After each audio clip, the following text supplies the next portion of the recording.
They say silence is weakness. That absence is surrender. But in the real game of power, nothing could be further from the truth. The most commanding presence in any room is often the one not there. Because when you disappear strategically, your silence stops being passive. It becomes a statement. A calculated declaration that your time is not cheap, your energy is not infinite, and your attention must be earned. In a world addicted to noise oversharing and constant validation, those who dare to withhold become magnetic. The less you say, the more people want to hear. The less you show up, the more they talk about you. It's not invisibility, it's control. Niccolo Machiavelli would tell you that power is not just in what you say, but in what you choose not to say. Absence, when used with intent, becomes its own form of pressure, forcing others to fill in the blanks, speculate about your motives, and elevate your significance. The world fears a mystery more than it respects a messenger. So stop rushing to explain to show to perform.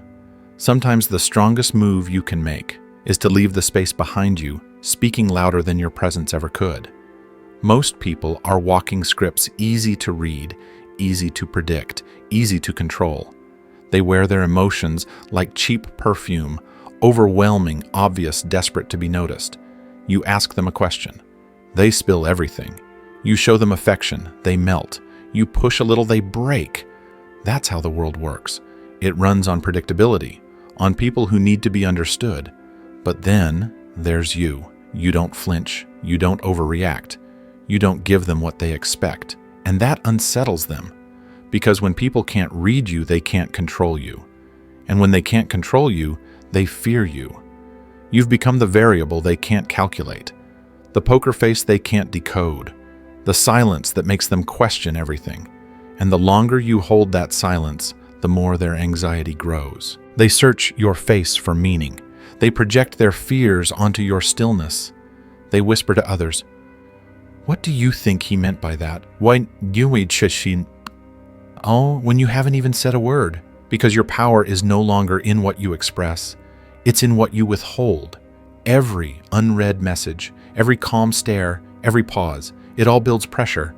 They don't know if you're planning revenge or if you've simply moved on. They don't know whether to feel safe or afraid. And in that uncertainty, you own them. That is power, not loud, not obvious, but silent, surgical, psychological. So stay unreadable. Let them feel uneasy. Let them overthink every glance, every word you don't say. Because the moment they can't predict you, they can't prepare for you. And that makes you the most dangerous presence in the room, not the loudest, just the one they can never see coming. You don't need to dominate the room to own it. Let them crave the spotlight. Let them shout, brag, perform. Let them believe that visibility is power, because while their voices fill the air and their egos swell with noise, you're already in position, quiet, watching, calculating, not seeking attention but influence. The difference: they want to be seen. You want to win. Machiavelli never said to stand out. He said to survive, to maneuver, to outlast. That requires discipline, patience, and silence.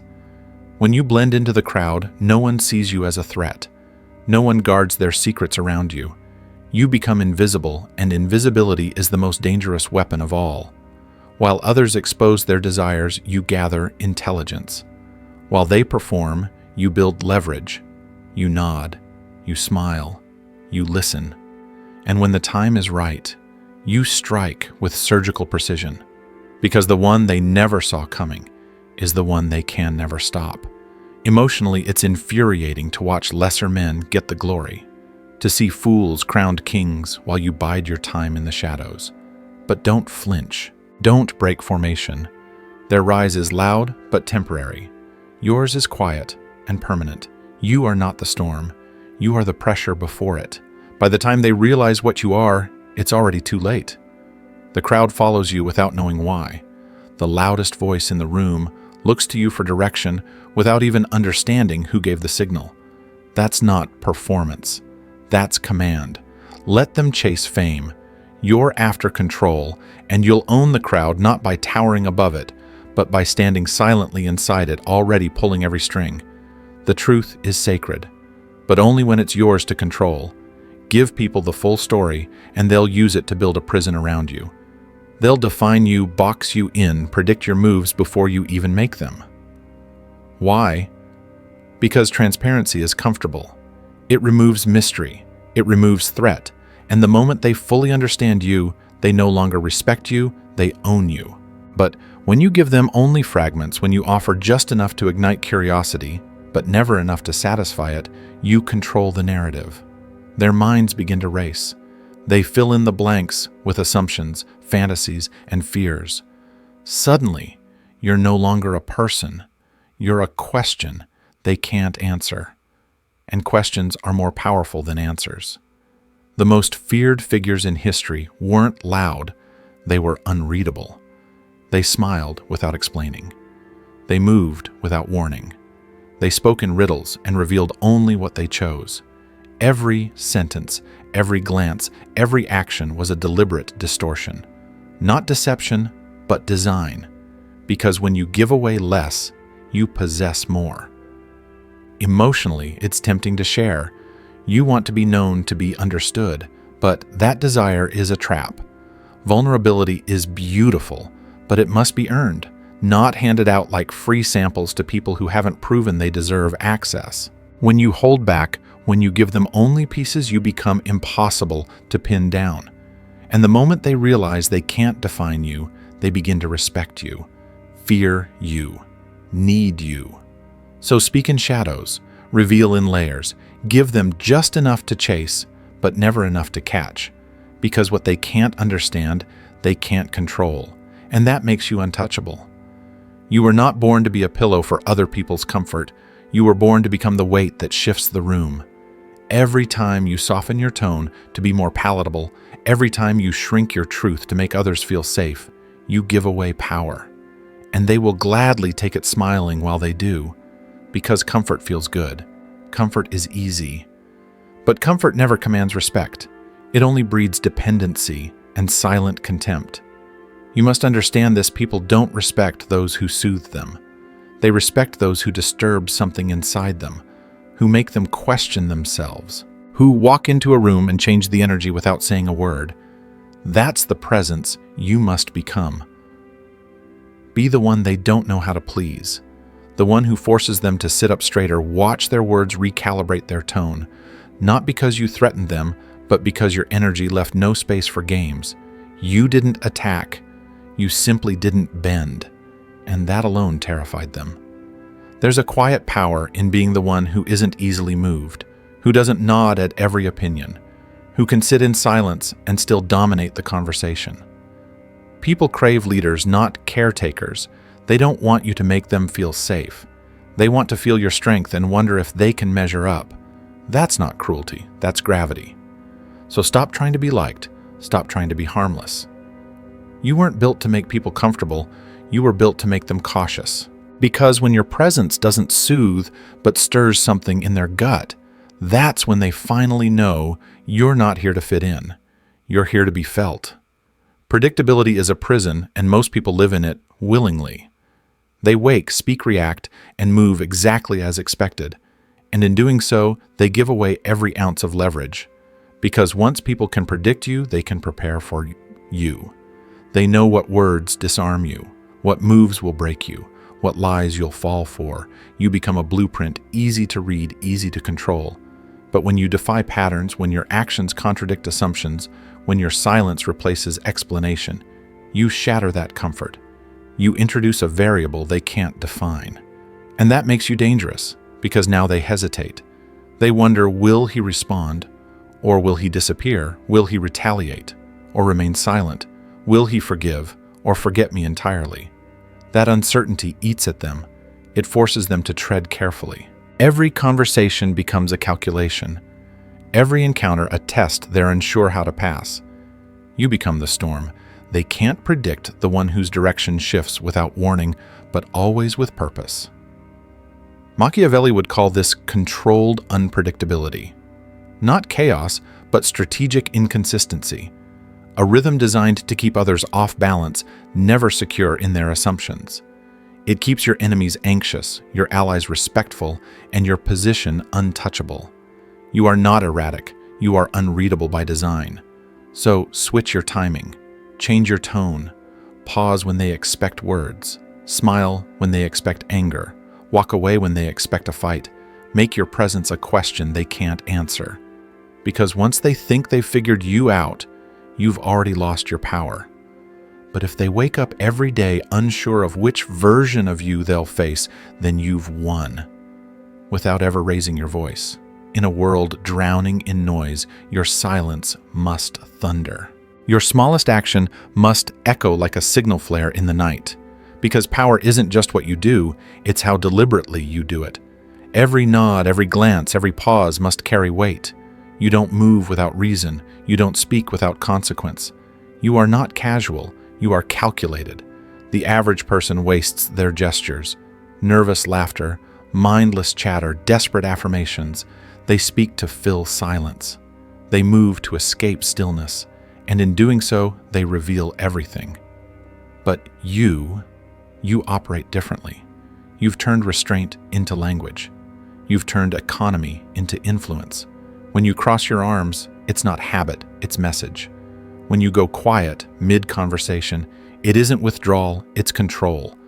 Even your silence is now fluent in strategy. People lean in, waiting for you to break the stillness, desperate to decode what you haven't said. And when you finally do speak, they hold their breath because they know it's not noise.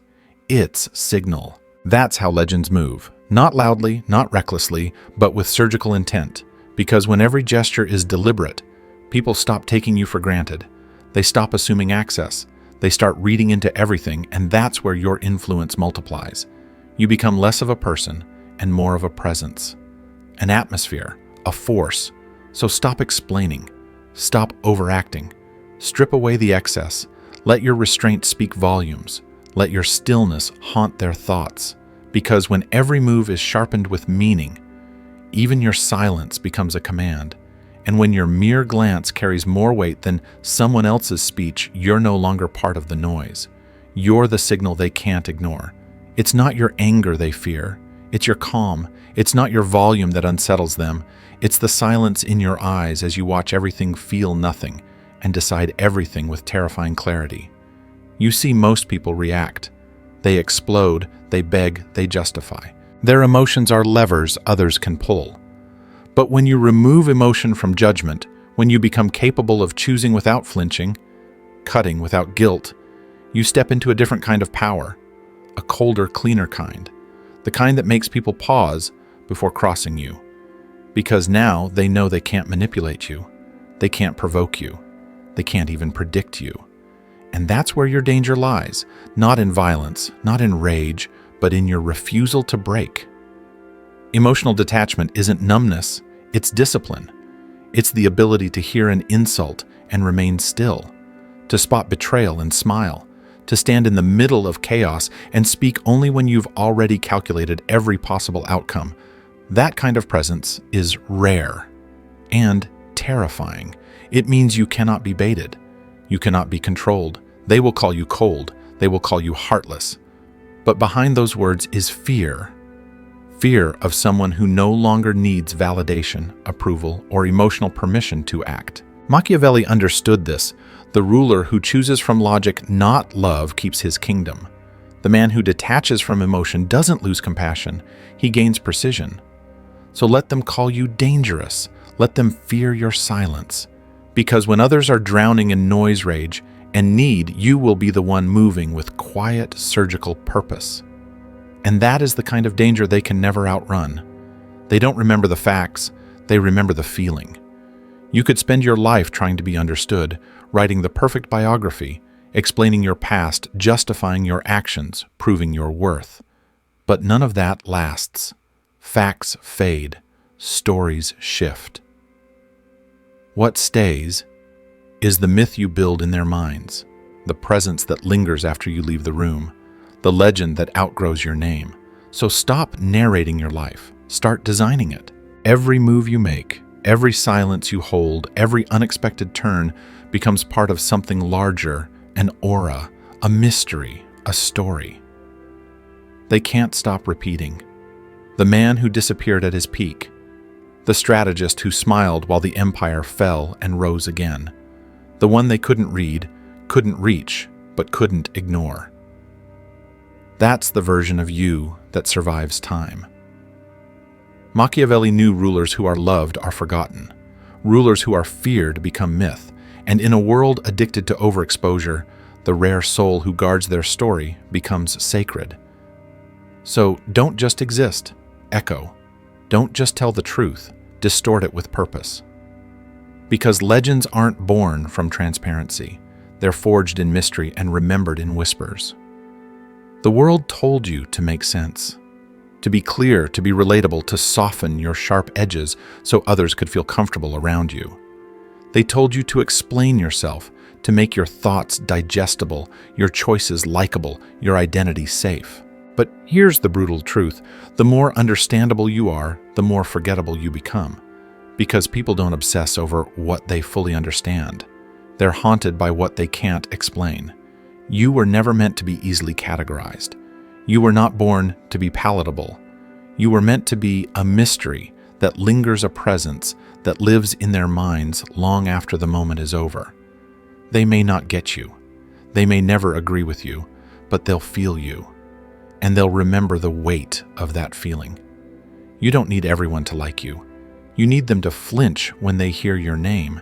You need them to pause when they recall the way you moved, the way you chose silence over noise, the way you never begged to be understood.